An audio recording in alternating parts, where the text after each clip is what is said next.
Hi, Joseph. Hello. How are you? Welcome to Potsdam Studio at STEP 2026. What brought you to STEP this year?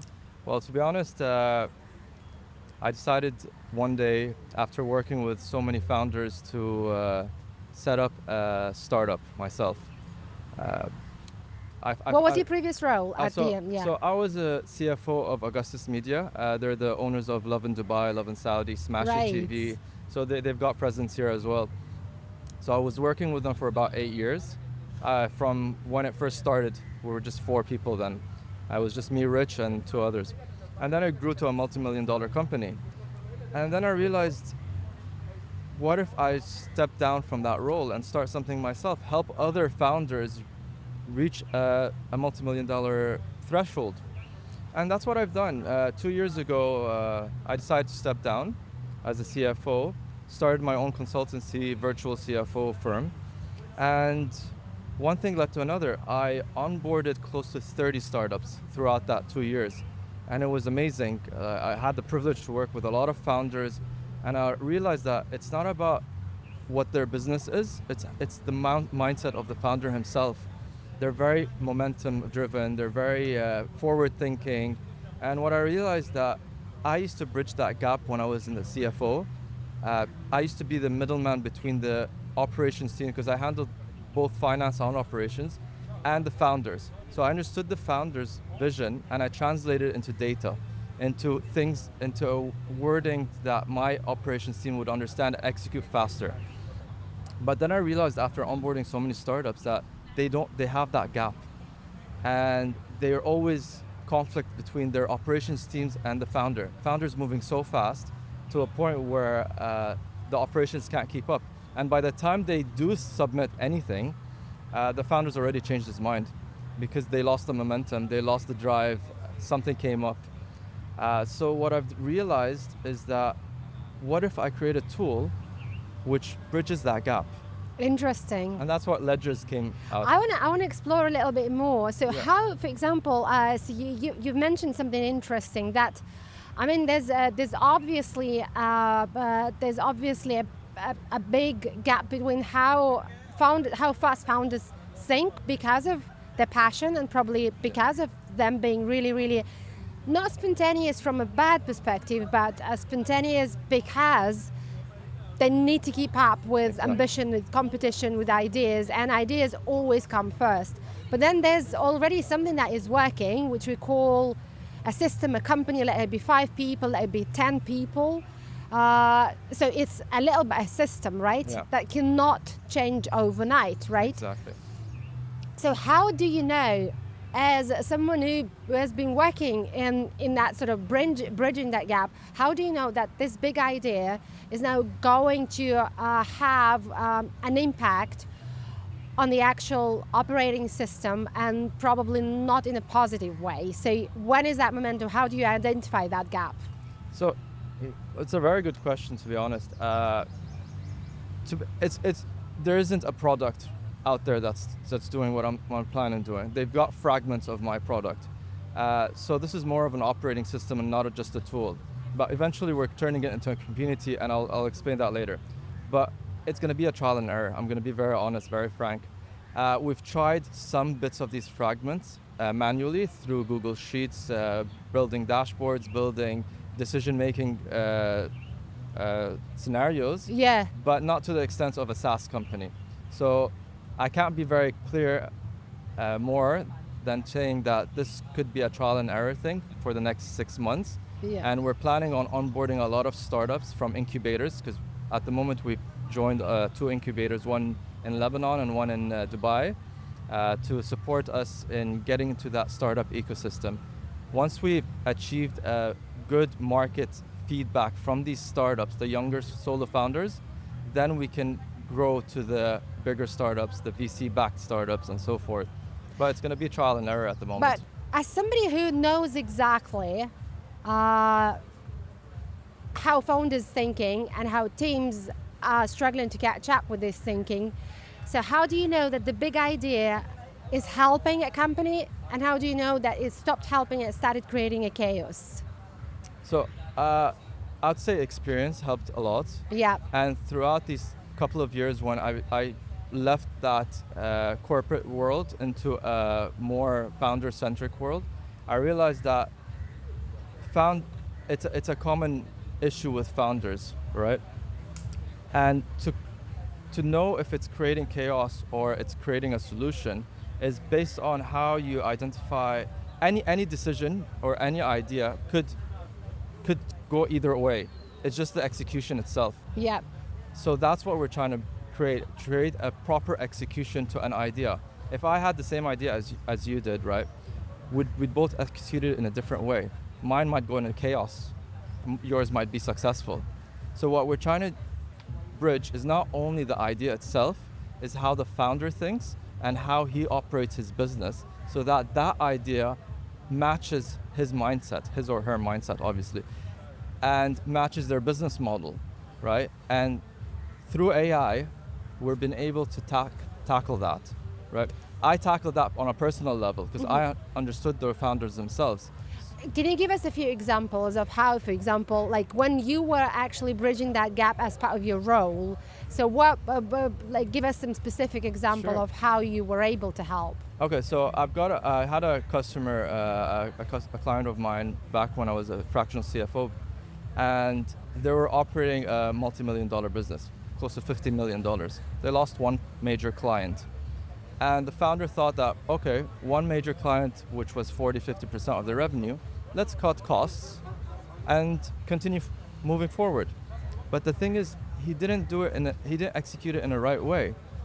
2 years down the line, they onboarded me as a fractional CFO. And what I realized is the execution was done wrong. The idea was correct, but the execution created chaos. What was the major So, sort of thing that was? as I said, there was a gap between the operation and the founder himself. The operating team was trying to please the founder, showing them profits. And what they were doing is building costs that were not on your profit and loss statement. And what happens is, so that they can project the founder's vision, they hid costs under the rug. And that created created a nice P&L, right? Yeah. But it created an error, A prediction, a forecast, a strategic error. that's false. Yes, yes. That's false, basically, which I've spotted, and then I've done a cost restructure for the entire company, where I identified the areas where should be cost cutting and areas that shouldn't be, to avoid impacting the top revenue. Because if you start reducing from your marketing team, your sales team, from the products themselves, then what you're doing, you might be reducing costs, but you're dropping your top line as well.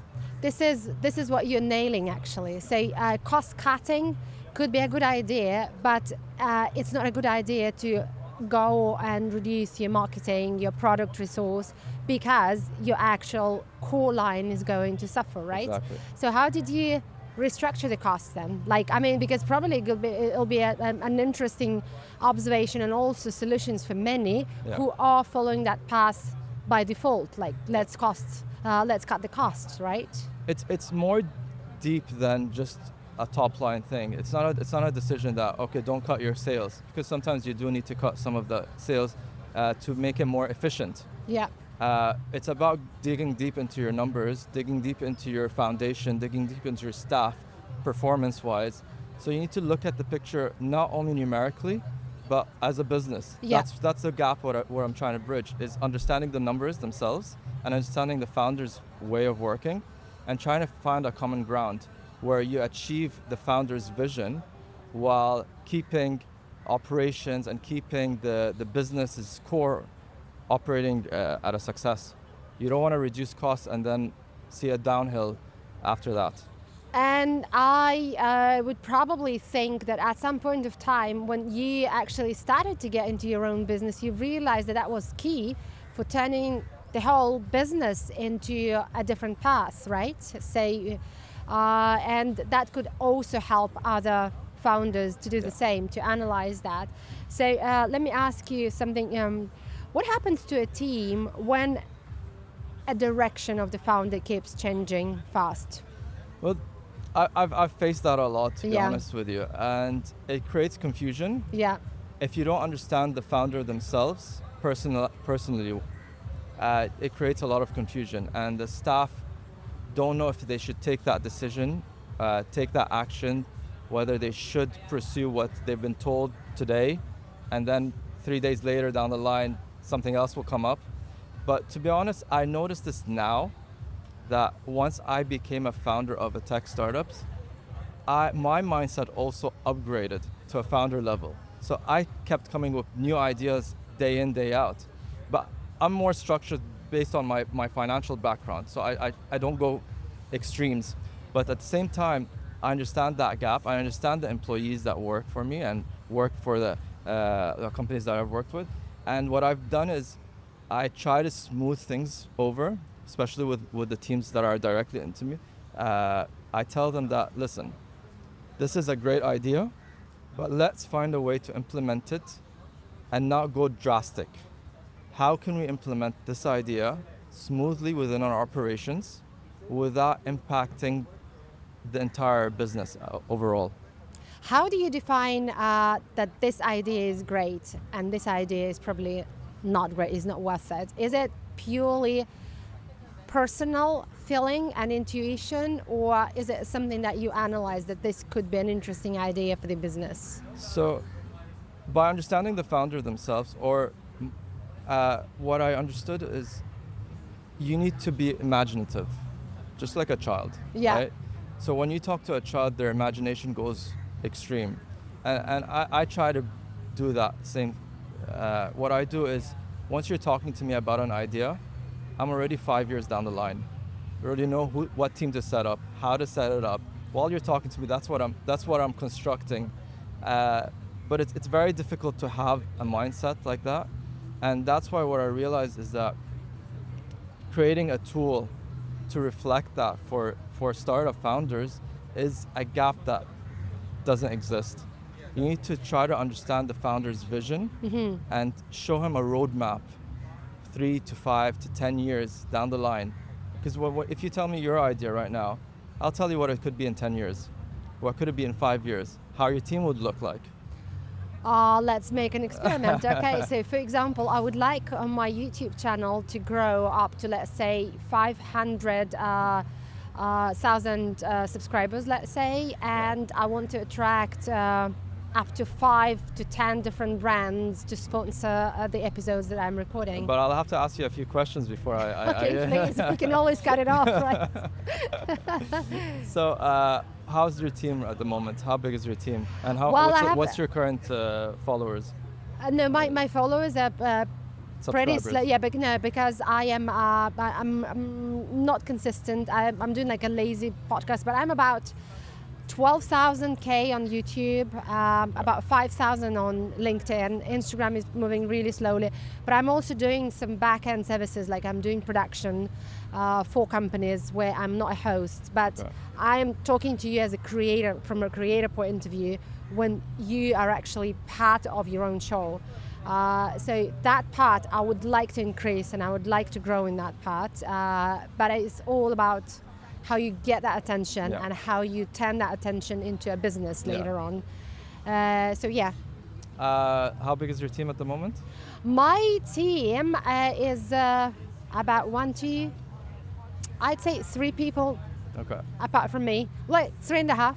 Okay. All right, I'm just gonna give you a top line. Yes. Because I'd have to look at the financials before I can construct something for you. The way you're approaching things like Step, Leap in Saudi, or any of these events is the right way to go. But to be honest, your positioning sometimes isn't that as strong as it should be. Like, you'd miss this booth. There's nothing that shows people, and there's no element where you're attracting people to follow you personally and follow what you're doing. Now, I haven't checked per se my wife actually knows your profile more than I do. But for me, I'd like to know. Yeah. So, and if you haven't reached me, it means there's something that's lacking. I'm not doing sales, that's for sure. It's not about sales. Marketing is bigger than sales. Yeah. Marketing, exposing yourself out there. Even in a booth like this, you could have, a setup itself could have been a little different, more inviting, more showing that this is the future of podcasts, right? Not the setup internally, but the way when someone's approaching it would know what it is. If I didn't read that my wife didn't read that small sign, I wouldn't have known. We wanted to be selective, frankly speaking. That was on purpose. But that limits your growth as well, right? Be selective, obviously, on who you onboard on the podcast, but make it more inviting so that people ask, what do you guys do? And someone standing there and explaining it in a way where you guys are the future, but you're very selective on who sits in this chair, right? That exclusivity causes more traction for your business. Right. And you as a host, you're excellent, to be honest. So there's nothing missing in terms of your talent, just exposure and being more inviting to what you're building. You're the face of your product, right? Yeah. So without you, this product doesn't exist. You need to just show people who you are and what your product is and what you're talking about. I'll definitely take it as a piece of advice, and I do need to become a little more aggressive in how I suggest myself to you, and I'm working on that. But thank you for reviewing sort of my case. Let's get back to one more question that I wanted to ask you. So how do we implement ideas without breaking the systems and without burning the teams out, like in a sustainable way? So what would be your piece of advice to founders, let's say, who are listening to you? I'd say understand your employees, understand your staff, understand their capabilities, understand their mindsets as much as they're trying to understand yours. And based on that, you need to also give motivation. I used to do that all the time. I had an open door policy in my office. Whereas anyone can sit and know what's going on, how the founder is actually thinking, and what I would expect from them. And I'll tell them deep down, I know you're working hard. I know what you're doing is right, but these are the things you need to improve in. I'll dig deep into their personalities, the way they're building their careers, and so on. So whenever you leave, although it's a negative impact, especially in performance reviews, they don't leave upset. They leave motivated because they know their top line, their top line manager is telling them things for their own good, how to grow them personally, their careers. And with that motivation, I think your employees will go beyond. They won't burn out because they're loving what they're doing. Burnout comes from stress. It comes from, yes, overworking, but if you don't like what you're overworking for, you're gonna be burnt out much quicker. But if you love what you do, and you can see that in a lot of founders, they love what they do, they can work 24 hours, they can work 16 hours a day. They won't be burnt out because they're creating something.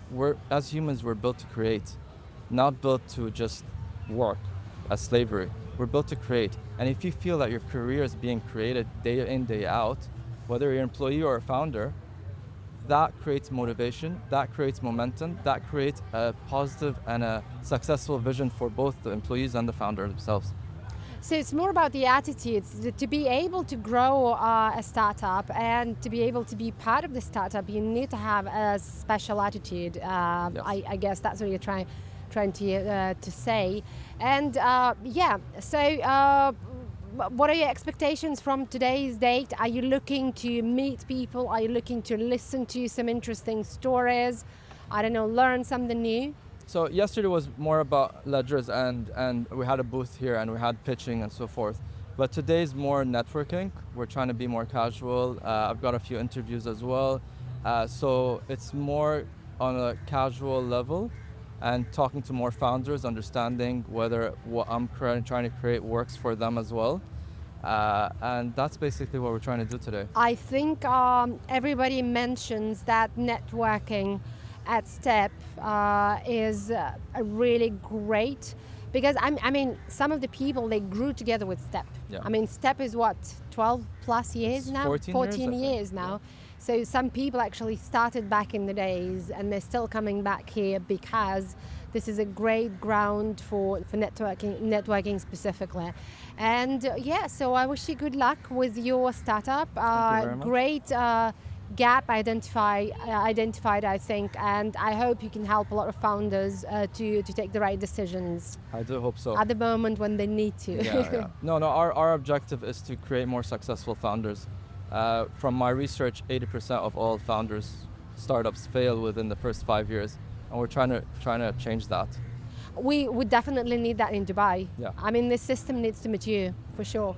More founders need to survive. Exactly. Thank you so much. Yeah. Pleasure.